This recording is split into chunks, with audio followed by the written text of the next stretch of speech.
Gas use చేస్తున్నాం, కానీ దీని గురించి పర్టికులర్గా మనం ముఖ్యంగా ఏదైనా తెలుసుకోవాలని ఎవ్వరికి ఇంతవరకు అనిపించలేదు. అన్నిటికంటే డేంజర్ ఇది, కానీ మనం దీని గురించి ఎటువంటి ఇన్ఫర్మేషన్ తీసుకోలేదు.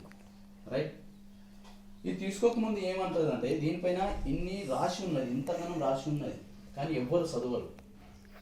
దీనిపైన అసలు ఏమి ఇచ్చారు, ఎక్స్పైరీ డేట్ ఏమున్నది, ఏం కథ. మనం గోళీ తీసుకునేటప్పుడు కూడా చూసి తీసుకుంటాం. ఆ గోళీ చేసుకుంటే ఎక్స్పైరీ చేసుకుంటే ఒక్కళ్ళే పోతారు. ఇది బ్లాస్ట్ అయితే మొత్తం ఇల్లు పోతుంది, మొత్తం ఈ ఎల్బిఎస్ నగర్ పోతుంది. అని దీని గురించి మాత్రం మనం ఏమి తెలుసుకుంటలేము. అయితే దీనిపైన రాసి ఉన్నది, గ్యాస్ తీసుకునే ముందు మనం దీని యొక్క వెయిట్ చెక్ చేయాలి, దీన్ని సీల్ చెక్ చేయాలి. మనం అది చేస్తామా? చెయ్యం. వెయిట్ ఎక్కడ చేసుకోవాలా అనేటువంటిది మనకు ప్రశ్న వస్తుంది. ఎవరైతే మనకు అమ్ముతారో వాళ్ళ దగ్గర కాంటా ఉంటుంది, వాళ్ళు ఖచ్చితంగా కొలిచియాలి మనం అన్నప్పుడు. అది కొలిచియకపోతే వాళ్ళకు ఫైన్ పడుతుంది. కాటా అది వెయిట్ మషిన్ ఉంచకపోతే ఆ ఆటోడికి కూడా ఫైన్ పడుతుంది 12,000.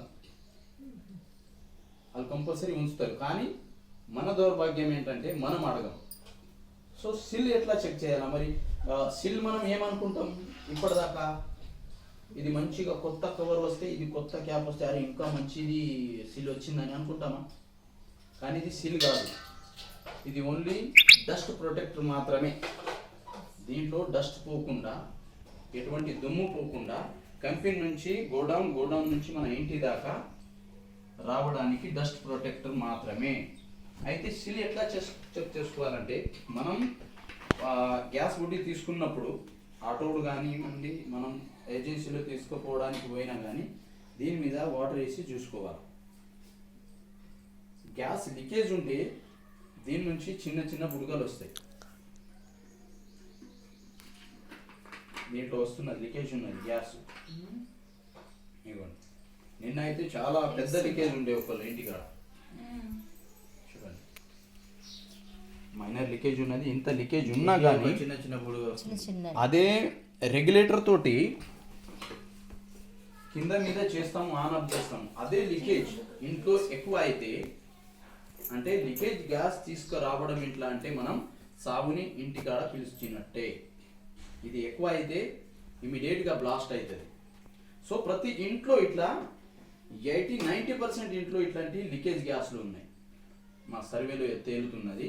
అయితే ఇట్లాంటి గ్యాస్ ఎప్పుడు తీసుకోవద్దు మీరు, ఏజెన్సీలో కానివ్వండి, ఆటో రోడ్ దగ్గర కానివ్వండి. ఇది వేసినాక ఇది బుడగలు రాకుంటేనే మనం గ్యాస్ ఇంటికాడ తీసుకురావాలా, లేకపోతే సాగుని ఇంటికాడ తీసుకొచ్చినట్టే. అయితే దీంట్లో ఇన్ఫర్మేషన్ ఇంకోటి ఏమి ఇచ్చిందంటే, మనం ఇంటికాడనే ఇది యూజ్ చేయడానికి గ్యాస్ ఇచ్చారు. మనం ఏం చేస్తాం, ఇంటికాడ చిన్న చిన్నగా ప్రోగ్రాంలు పెట్టుకుంటే వాళ్ళకి ఇచ్చేస్తాం. ఇదే వాళ్ళ దగ్గర పెద్ద సెగడి ఉంటుంది, ఆ సెగడి ఎక్కువ గ్యాస్ గుంజుతుంది.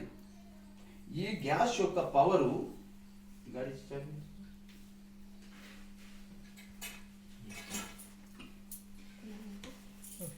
గ్యాస్ యొక్క పవర్, ఈ పవర్ 660. ఇంత పవర్ తోటి గ్యాస్ లోపల నింపుతారు. అదే పవర్ తోటి అది బయటికి వస్తుంది. మరి ఈ రెగ్యులేటర్ ఆ పవర్ని ఆపుతుందా? ఎన్ని రోజులు ఆపుతుంది? దీనికి ఆ కెపాసిటీ లేదు. ఇది ఓన్లీ గ్యాస్ సప్లై చేయడానికి మాత్రమే. ఇక్కడ అగ్ని అంటుదే, ఇది రిటర్న్ ఫైర్ కొడుతుంది, బ్యాక్ ఫైర్ కొడుతుంది. బ్యాక్ ఫైర్ కొట్టంగానే వితిన్ 5 minutesలో మన ఇంటికాడ పెద్ద బాంబు పేలినట్టు, బాంబు కంటే డేంజర్గా ఇది పేలుతుంది. మన ఇల్లే కాకుండా చుట్టుపక్కల ఉన్నటువంటి అన్ని ఇల్లుని పేలుతుంది. ఆ విధంగా దీని పవర్ ఉన్నది. అయితే ఈ 3 స్తంభాలు ఉన్నాయి. ఈ 3 స్తంభాల మీద ఎక్స్పైరీ డేట్ ఉన్నది, దీని వెయిట్ ఉన్నది.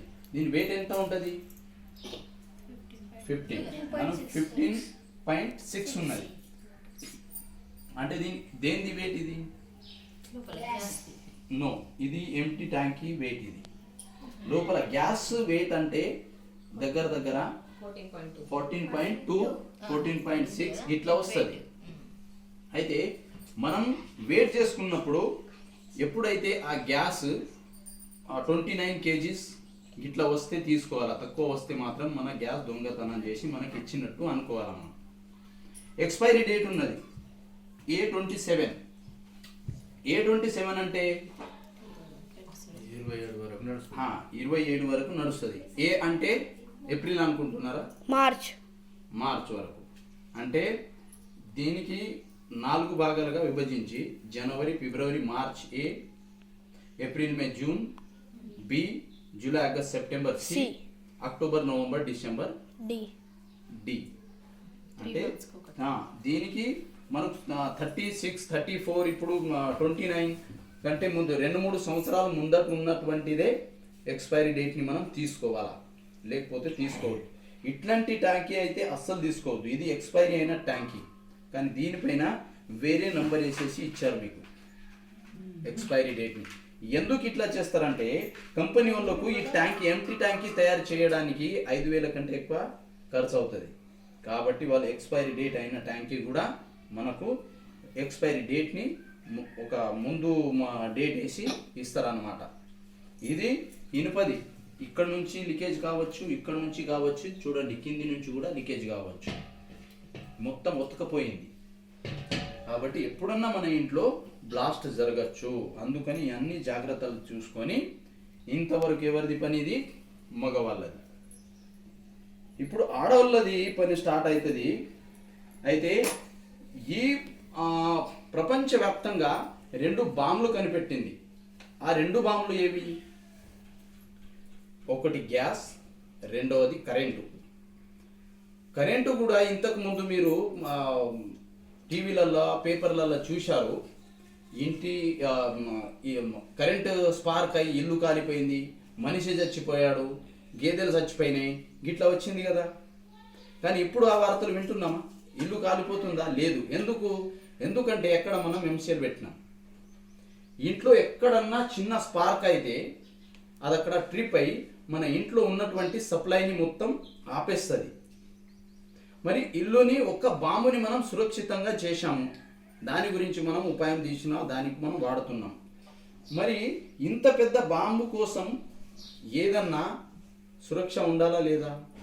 ఖచ్చితంగా ఉండాలి. అయితే కరెంటు తోటి ఒక మనిషి చచ్చిపోతాడు. ఇది పేలితే ఇంట్లో ఉన్న వాళ్ళు పోతారు, ఇంట్లో లేని వాళ్ళు పోతారు, బయట వాళ్ళు పోతారు, మొత్తం సగం ఈ గల్లీని తీసుకుపోతుంది. నిలువుగా పేలితే దగ్గర 4-5 అంతస్తులు బిల్డింగ్ని ఇట్లా ధ్వంసం చేస్తుంది. కింద పలుకుతే 12-20 ఫీట్ల మొత్తం లొంద చేస్తుంది. అంత పవర్ఫుల్ ఇది. మరి దీనికి సురక్ష కావాలన్న వద్దా? అందుకని 2000 సంవత్సరంలో గవర్నమెంట్కి జిఆర్ వేసి సూర్య కంపెనీ వాళ్ళు ఒక సేఫ్టీ డివైస్ అని కనిపెట్టారు. దగ్గర 16 సంవత్సరాలు దీని మీద టెస్టింగ్ చేసి, విదేశాల్లో టెస్ట్ చేసి దీనికి 2016 నుంచి మన దేశంలో ఇది అమల్లోకి వచ్చింది. ఇది ఇక్కడే కాకుండా మొత్తం వరల్డ్ లెవెల్లో నడుస్తున్నది. అయితే ఈ సేఫ్టీ డివైస్ ఏం పని చేస్తుంది, ఎందుకు మనకు అవసరము ఇలా అనుకుంటే, ఈ సేఫ్టీ డివైస్ ఫస్ట్ మనది గ్యాస్ లీకేజ్. ఆ గ్యాస్ లీకేజ్ని ఇది తొలగిస్తుంది. గ్యాస్ ఆన్ చేసినాక ఏమవుతుంది? స్టార్ట్ అవుతుంది. నేను ఆన్ చేసిన, ఆన్లో కూడా ఉంటే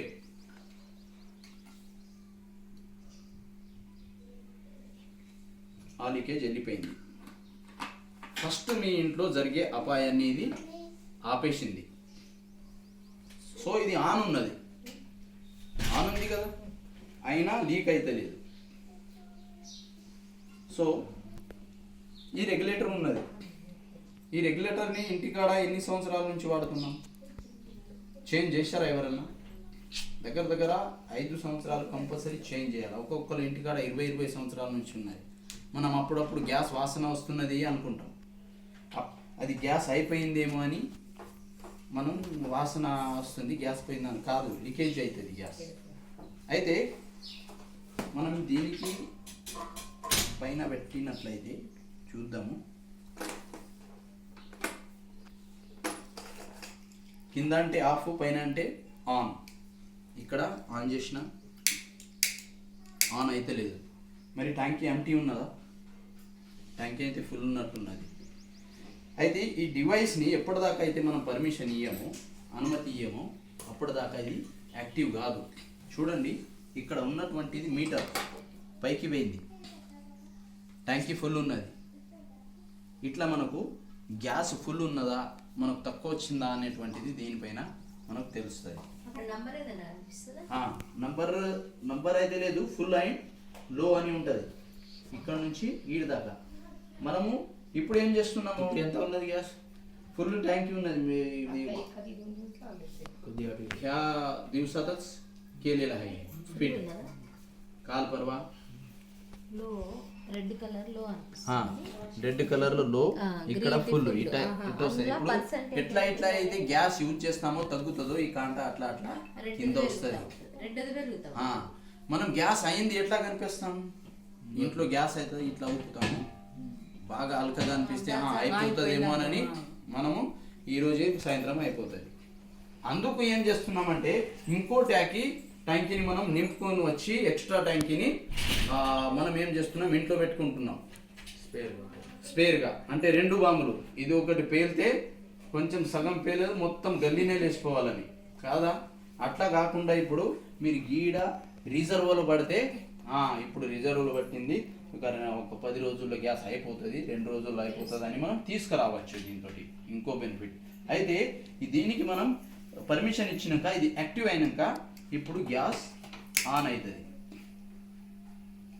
అయితే ఇది ఒక లీకేజ్ని ఇది కాపాడింది, ఒక అపాయాన్ని ఆపగలిగింది, ఆపుతున్నది. నెక్స్ట్ అన్నిటికంటే డేంజర్ ఏంటంటే మనము పొయ్యి మీద అప్పుడప్పుడు పాలు పెడతాము, పొంగుతుంది. ఏదన్నా పొంగే వస్తువు పొంగినప్పుడు ఈ బర్నర్ మీద పడ్డప్పుడు ఇట్లా ఆరిపోతుంది. ఆరిపోయినప్పుడు మీరు బయట బట్టలు ఉతుకుతున్నారు, ఏదో పనిలో బిజీ ఉన్నారు, గ్యాస్ లీకేజ్ ఉన్నది, ఫుల్ లీకేజ్ ఉన్నది, ఇప్పుడు లీక్ అవుతున్నది. ఇట్లానే మహారాష్ట్రలో ఏమైందంటే చిన్నపిల్లడు ఆడుతూ చిన్నపిల్లలు మమ్మీని ఫాలో చేస్తారు. మన ఇంట్లో అందరికి ఇంట్లో చిన్నపిల్లలు ఉన్నారు, వచ్చిండు తింపిండు, గ్యాస్ పోతున్నది, ఆమె బయటనే వర్క్ చేస్తున్నది. అయితే ఆమె వచ్చినాక తెలిసింది గ్యాస్ బాగా లీక్ అయింది, వాసన వస్తున్నది. ఆమె ఏమనుకున్నది, కిటికీలు డోర్లు ఓపెన్ చేస్తే గ్యాస్ వెళ్ళిపోతుంది, మంచి పని చేసింది. కానీ గ్యాస్ కింద ఉంటుంది, గ్యాస్ బరువు ఉంటుంది కాబట్టి అది భూమి మీద ఉంటుంది. అతికి గ్యాస్ ఎక్కువ లీక్ అయితే మనం ఊడ్చి బయట తీయాలి, కానీ గాలితోటి బయట పోతుందని అనుకోవద్దు, పోతుంది కానీ అది చాలా టైం. అయితే ఆమె ఏం చేసింది, ఫ్యాన్ వేస్తే ఆ ఫ్యాన్ తోటి బయట పోతుందేమో అనుకున్నది. లైట్ వేయంగానే అప్పుడప్పుడు అక్కడ స్పార్క్ అవుతుంది. లైట్ వేయంగానే చిన్న స్పార్క్ అయింది, చిన్న పాపతో సహా ఆమె వితిన్ సెకండ్లో కాలి బూడిదైపోయింది, చిన్న తప్పుతోటి. అయితే నేను ఊదినప్పటి నుంచి గ్యాస్ లీక్ అవుతున్నది, మీకు ఇప్పుడు వాసన కూడా వస్తున్నది. మనము ఇది ఆన్ చేసినాక లైటర్ దొరకకుండా మనం ఇటు చూసే వరకు గ్యాస్ ఇంతకనం జమ అవుతుంది. మనం ఒకటిసారి చేయం, రెండోసారి మూడోసారికి దబ్బుమని ఎక్కువ ఇదైతుంది, మన చేతుల మీద వస్తుంది, మూతి మీద వస్తుంది. నేను ఎంతసేపటి నుంచి ఇప్పుడు గ్యాస్ లీక్ అవుతున్నది, కొట్టి చూద్దామా ఎంత పెద్దదైతే. ఈ విధంగా ఎప్పటిదాకా అయితే మనం ఇక్కడ పోయి పెట్టామో అప్పటిదాకా ఇది ఆన్ కాదు, ఎంత గ్యాస్ లీక్ అయినా.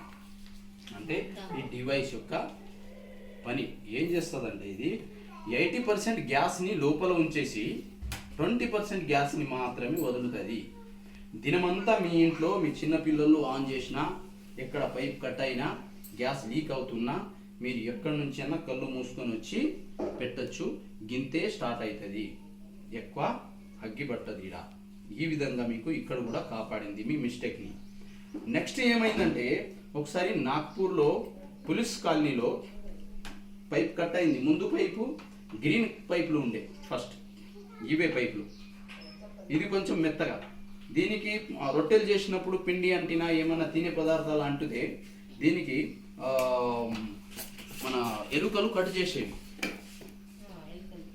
ఎలుకలు కట్ చేసినాయి.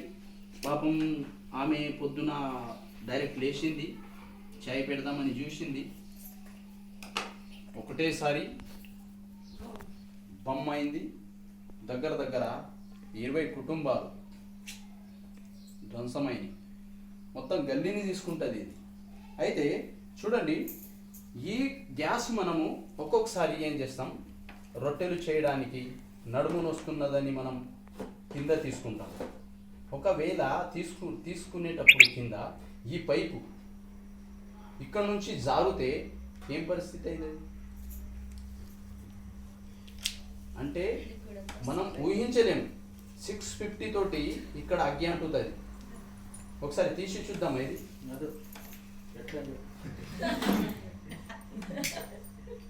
ఈ విధంగా ఇది కాపాడుతుంది. ఒకవేళ మీ ఈ డివైస్ తోటి మీ ఇది కింద అంటే ఇక్కడ నుంచి క్షణంలో ఇక్కడ అగ్గి పట్టుకుంటుంది. ఈ అగ్గి ఇక్కడ నుంచి 650 ప్రెషర్ తోటి అది బ్యాక్ ఫైర్ కొడుతుంది. వితిన్ 5 minutesలో ఇంట్లో పెద్ద బాంబు పేలుతుంది. ఇది ఆపుతుంది అన్నమాట. ఇది ఆపుతుంది. చూడండి, కాట డౌన్ అయిపోయింది. అప్పుడే వితిన్ సెకండ్స్లో అది డౌన్ చేసేసుకుంటుంది, న్యూట్రల్ అవుతుంది. చూడండి,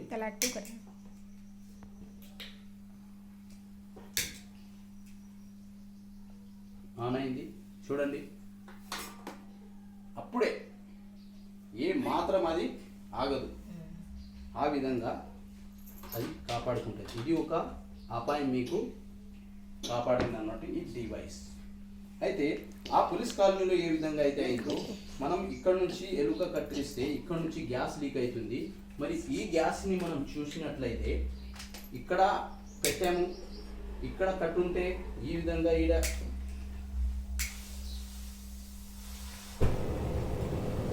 ఇట్లా అగ్గి ఇంట్లో 650 ప్రెషర్ తోటి ఒకవేళ అగ్గి పట్టుకుంటే, మరి ఇది ఎక్కువ చేసేస్తే, ఎక్కువ ఇక్కడ అగ్గి పట్టుకుంటే ఇది ఏం చేస్తుందంటే నా కెపాసిటీ తోటి ఎక్కువ అవుతున్నది అంటే 160 కంటే ఎక్కువ అగ్గిపోతున్నది ప్రెషర్. అప్పుడు నేను ఏం చేసుకోవాలా, ఈ ఇంటిని కాపాడాలా, ఈ అపాయం జరగకుండా కాపాడాలని ఇది ఏం చేస్తుంది, ట్రిప్ చేసేసుకుంటుంది. అప్పుడు ఇది ఎంత పెద్ద అగ్గి ఉన్నా అదే ఆపేస్తుంది. ఇక్కడ లీకేజ్ ఉంటే, ఇప్పుడు చూడండి ఇది లీకేజ్ ఉన్నది కానీ ఇది యాక్టివ్ కాదు. ఎన్నిసార్లు మీరు ఇది కొట్టినా యాక్టివ్ కాదు అంటే అపాయం జరిగే ప్రసక్తే లేదు. ఇక్కడ చూడండి, ఇది ఏ అవకాశం కూడా దొరకదు దీనికి అపాయం జరగడానికి మన ఇంటికాడ. ఇది ఎప్పటిదాకా అయితే మనం చూసి మొత్తం లీకేజ్ తీయమో, ఇట్లా పెట్టమో, అప్పటిదాకా ఇది కాంట మీదికి పోదు. అంటే ఆనే కాదు, పోయిందా. ఇక్కడ కట్ అయితే ఇది ఆటోమేటిక్గా బంద్ అవుతుంది. ఆ లీకేజ్ తీయకుంటే అది చాలే కాదు, మీకు ఎటువంటి అపాయం జరగనివ్వదు. మరి ఇంత పెద్ద సేఫ్టీ డివైస్ ఉన్నది. మరి లాస్ట్ ఒకటి లీకేజు మనం ఏం చేస్తాం,